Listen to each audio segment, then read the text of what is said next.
6 minutes. 6 minutes what? That's how long you were pissing for. I wasn't pissing for 6 minutes. That was only like 30 seconds to a minute of pissing. Rest of the time I was doing up my zip, checking my phone, washing my hands. What? Oh, I'm sorry. I guess I just mistook you for a professional. Wouldn't we have to get paid at some point to be considered professional? Stop deflecting. I'm upset about this. You've set us back today. Alright, fine. I'll stay for an extra 6 minutes at the end. Don't be ridiculous. 1 minute of that was genuine pissing time. You can stay for 5. I'm not unreasonable. Anyway, your move? Top left.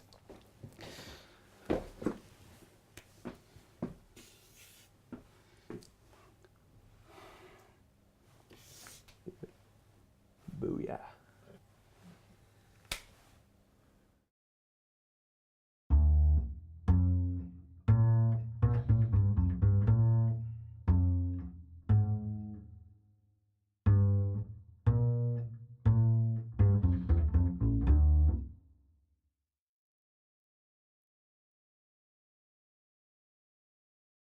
Hi, I'm Chris. I'm an aspiring screenwriter. I studied the subject at Bournemouth University. It's my passion, always will be. Being able to write for a living would be amazing. Unlikely, but amazing. Luckily, I work with some really great people at my day job, and I'm comfortable there, so I suppose that takes the pressure off. What? I do genuinely hope to be doing this for a living someday.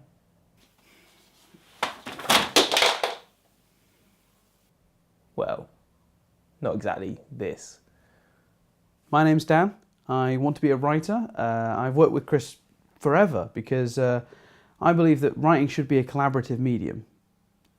Also because writing on your own is just, well, hard. Together we've written a few plays, taken a sketch show to the Edinburgh Fringe Festival, made a web series, and now we're working on a sitcom pilot as well as other things, mostly to send out to agencies. We're including the return envelope. I'm a realist. Why film our writing sessions? Well, at first we filmed them ourselves because we wanted a record of the strenuous work we put into our scripts. Al?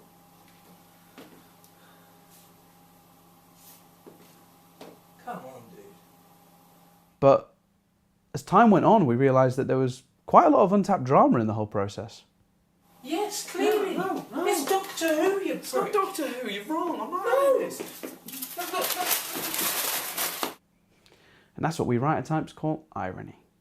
Dan and I met at uni. We were put in the same group for the very first project and haven't worked with anyone else since. Our writing process may be a little scattered, but we do get results. Sometimes. You're kidding me. No, I think it'll really challenge modern day notions of racism. It's definitely challenging. What's wrong with tackling racism? It's not tackling racism. It's just racist. But is that definitely a bad thing? Why film our writing sessions? That's a great question. Nope, I've got nothing. No idea. Dan wanted to. I'm sure when he explains his reasoning, he'll say we, so you can count that as my answer. Honestly, in 5 years' time, when we're doing this for real, we're going to look back at this period of time and really appreciate how it shaped us as people, as writers. Why wouldn't we want to document something that important?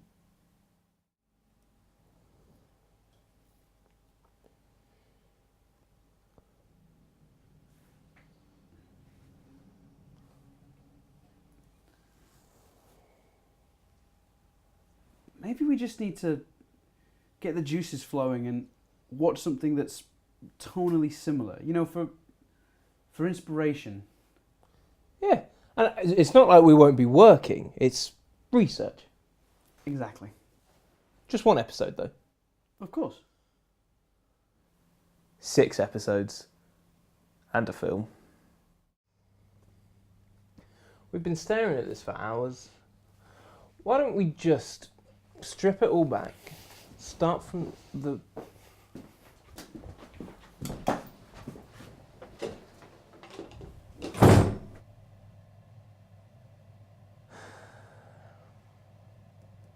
When Dan wrote alone, he would take a shower whenever he got stuck. He says it loosens up his thinking process. But amazingly, it always works.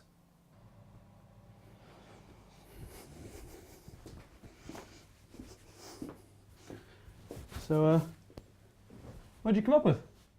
Me? Nothing. I thought you took a shower to come up with something. No, I stank. I noticed once we stopped writing. I figured you'd come up with something while I was gone. Lazy. The biggest problem can be the peaks and the troughs that come with the long writing sessions. I mean, sure, when we're in the zone and we have that energy and enthusiasm, it's almost euphoric.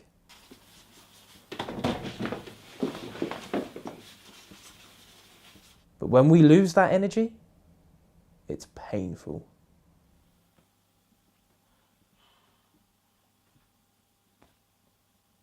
Sometimes we write for so long, we get delirious and start believing really terrible ideas are good ones. So let me get this straight. It's a post-apocalyptic world. But what exactly are you saying is so apocalyptic about it? All the beans are gone. All the beans? What, like baked beans? No. Like all the beans. All the beans. Yeah, like coffee beans? Or Lima. Beanbag chairs. Mr. Bean. Sean Bean! Yes! What should we call it?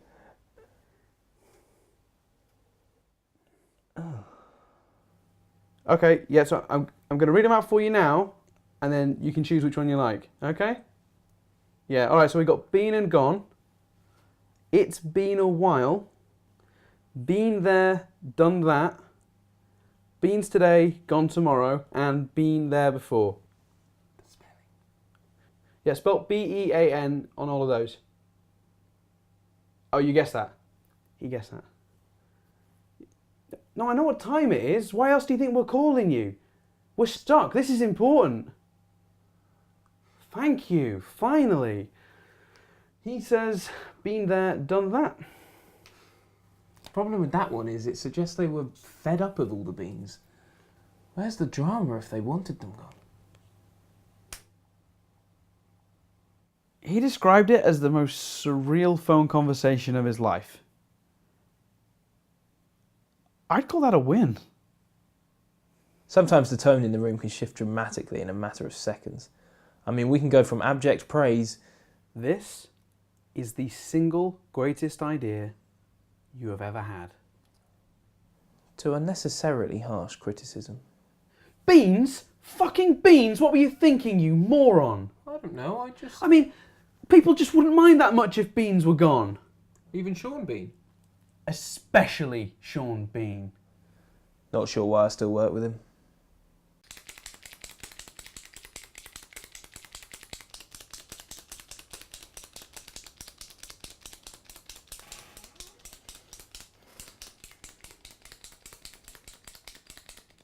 Although, sometimes he comes up with amazing ideas.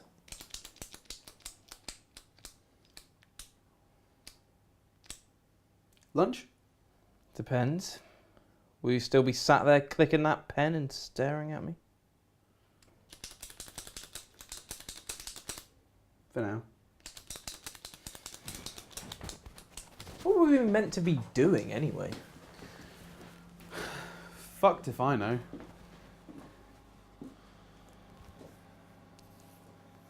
The girlfriends?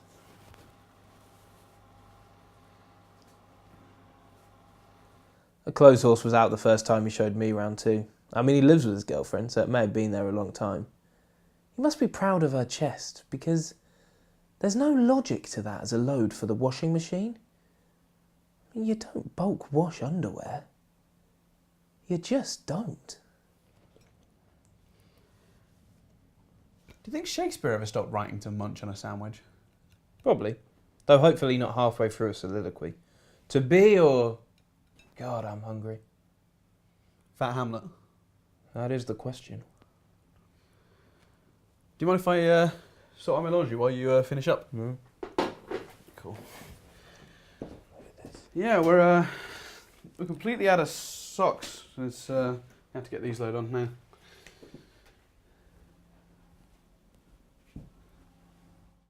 One of the dangers of writing in a pair is that you may have different notions of what's important while developing a script.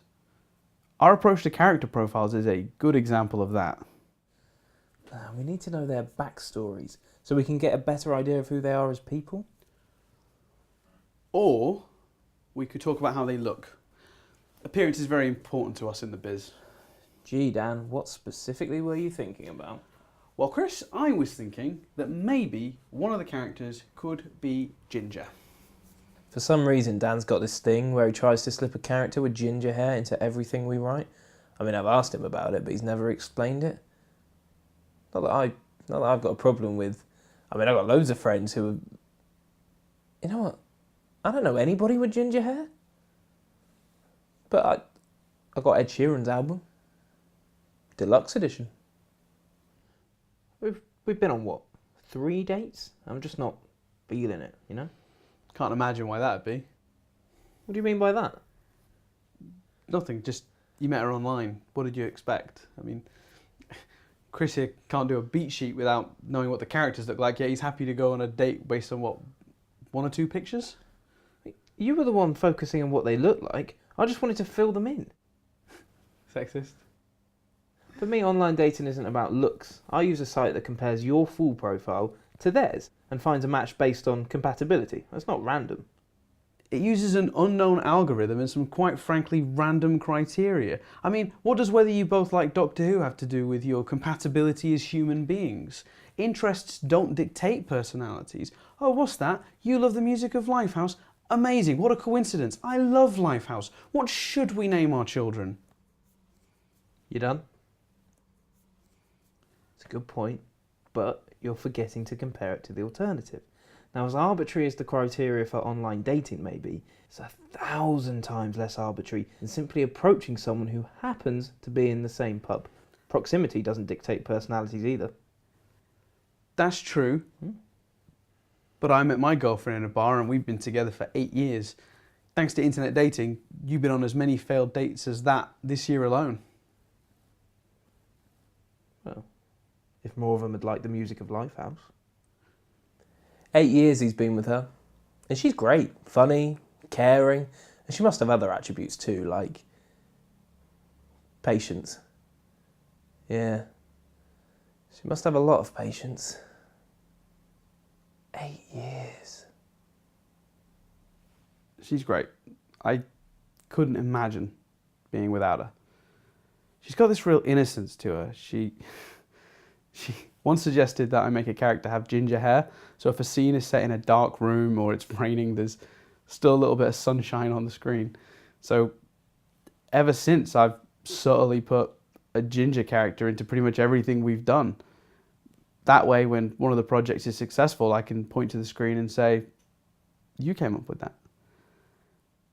I think that'd make her smile. Of course, the whole idea is horseshit, but I don't think she'd smile nearly as much if I pointed that out.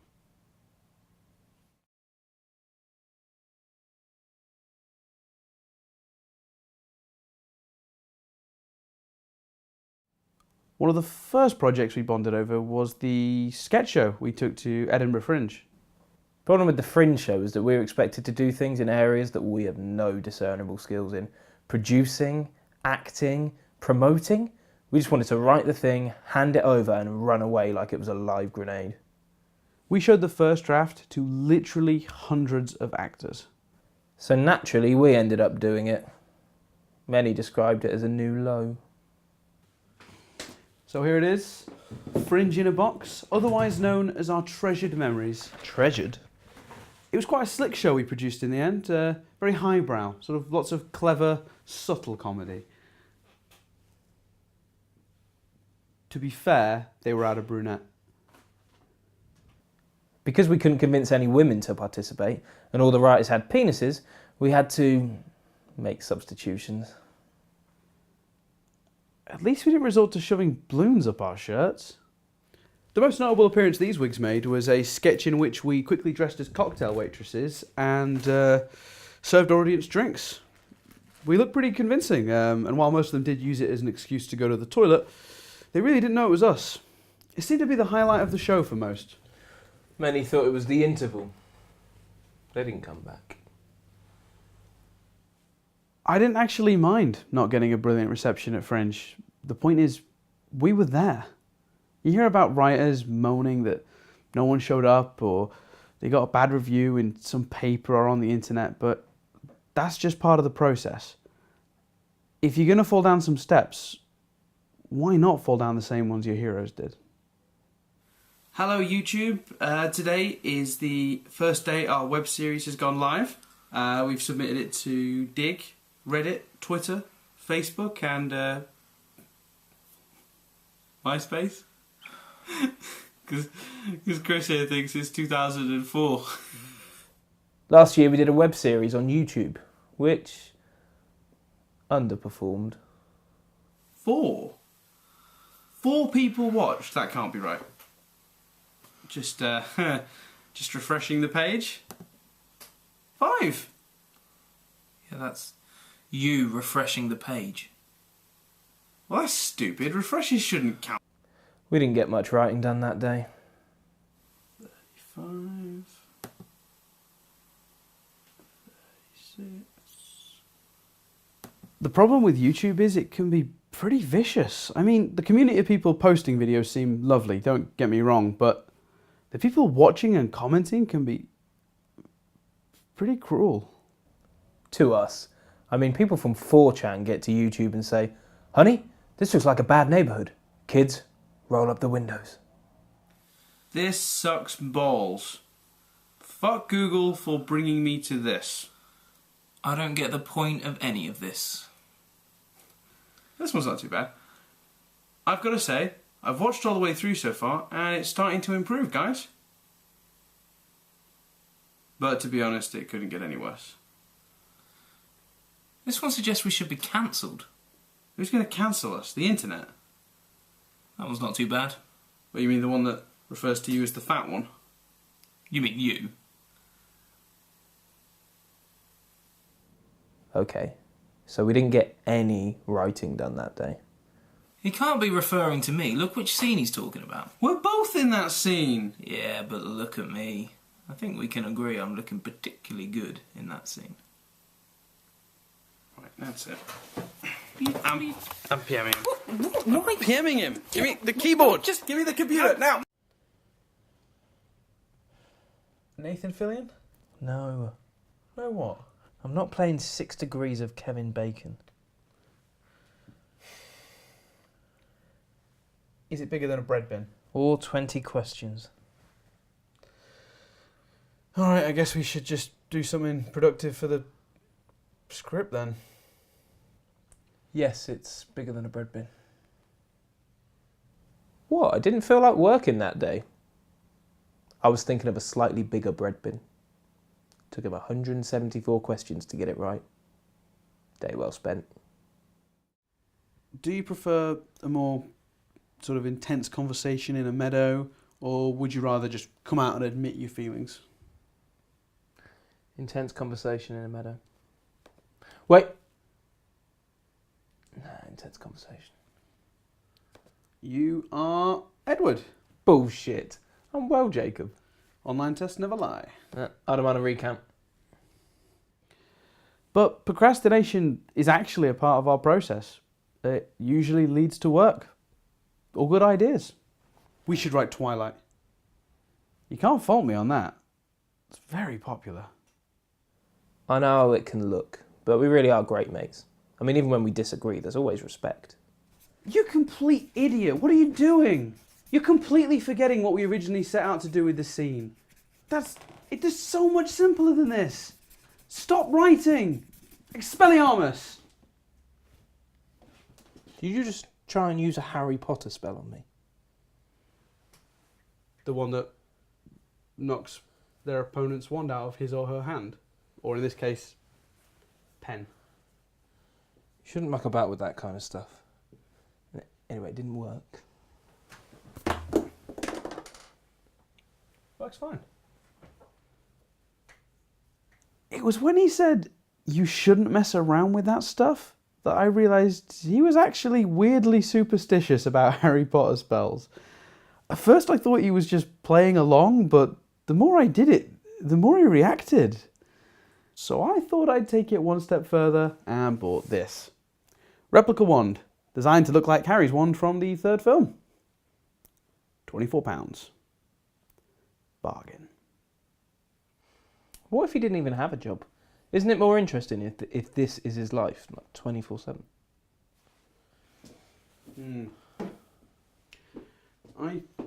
What's that? Oh, this is just my new board pointer. Is that a... Yep. So, what you were saying is that you want to lose all these plots, but I do quite like this one. Yeah, I just don't think it's worth sacrificing the other... Please don't. Stupefy! Oh, stop it. Okay, no, you're right though. I'll be kind now. But yeah, you're right. It would be ridiculous to keep all 4 plots for just the one. So we should probably just go, Avada No, not the killing curse. Mate, how many times have I told you? Don't muck about with the unforgivable curses. I cannot believe he went to the trouble of buying a wand and looking up the spells. I didn't need to look up the spells. I got that shit down. That's not really the best example of the respect thing.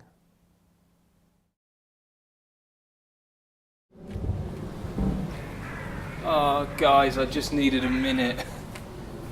Okay. I know how this looks.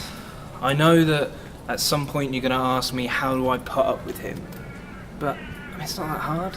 Especially when the alternative is writing alone, which is just full of doubt and worry and loneliness.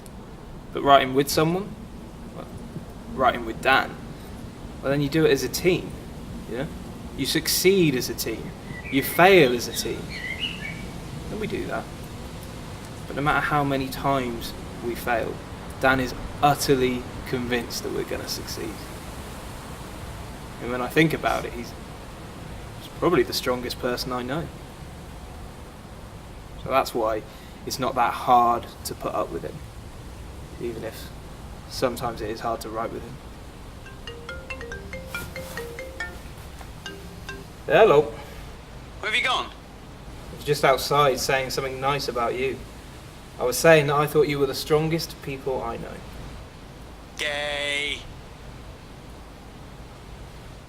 I think it's probably harder to write something with a deadline you've set yourself. You tend to make excuses to extend it. I think we might have everything. It might actually be time to do the vomit draft. Scene by scene, character profiles, treatment. I think you might be right. It's pretty tidy in here. Yeah, I cleaned up yesterday. Don't bother.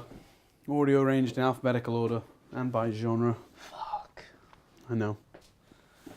Do you need to put a wash on? Boxes are spinning as we speak. Do you need to ring your sister? No, she rang yesterday. She's got a new job and wanted to tell me about it. Selfish bitch. I know.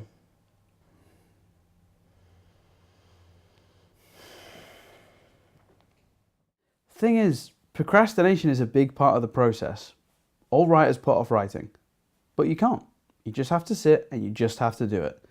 What eventually gets me started is seeing the look of concentration on Chris's face. That man really cares. That spurs me on, inspires me. The problem is, I have to push through that to get past all the doing nothing. Sometimes I just type nonsense until real words come. Sometimes when we're stuck, I just stare at a blank page, just praying for inspiration. But then I look at Dan just furiously typing and I think, wow, that man's got a plan. When it comes to the act of physically typing the script, even though we write it together and talk everything through, I have to do the typing. He's a bit of a control freak. In fairness, I let Chris write the notes. Don't tell him I said this, but he's a bit of a control freak. So I think he's really wound up. Imagine this. He's moving up the steps, determination etched on his face and the moonlight dancing off his brow. He reaches the door, he stares at it, and he knocks. Tap, tap, tap, tap, tap, tap. What, you don't like tap, tap? Think he's more of a thud, thud kind of guy? No, the tap tap was great. These are my notes from those shorts we did in second year. Yeah. Oh yeah, look, it's your character profiles for Bob and Tim and Ned. I used to use Word to write a lot of my scripts because I was too poor for proper screenwriting software, but Word doesn't allow you to spell check names that are in capitals, which they have to be in a script. So, whilst most had really wanky reasons for giving their characters certain names, The woman in my short was called Violet Grey, to symbolise how, even though she appeared down and miserable, her soul had life. I just used to give my character names that I knew I wasn't going to spell incorrectly. There were a lot of three-letter names. Pam, Gus, Jed. What were you writing about again? The Civil War. It's not like you had the most original names. Didn't you literally call a character Dan? Yeah, he was the hero of the piece. Yeah, of course he was. Yeah, I really like these sketches. You wrote those ones on your own. Yeah. Yeah, I did. We're making quite a lot of progress together. Local theatre just performed a play we wrote. My mum is a primary school teacher and we had the kids perform a play we wrote for the parents. We recently met a producer from the BBC. We gave her a pitch and she liked it so much, she gave us her email address and said we could send a draft along. We went to the bar near our house on purpose. The email bounced back. A small film company recently optioned a short we wrote. They gave us £5 to stop calling them. So as you can see, things are really starting to take off for us. I feel like all we have to do is push through these next few scripts and we're finally going to be where we want to be. In a position to quit our jobs and do this for a living. I got promoted at my day job recently. I mean, it's a lot more work, but the pay really makes it worth it. So between that and the level of success we've had with this so far, I really don't see a future in this partnership anymore. Because that's all I've ever wanted. Not to be rich or famous. To me, success is just making a living doing what you love with the people you love. Not sure how I'm going to tell him.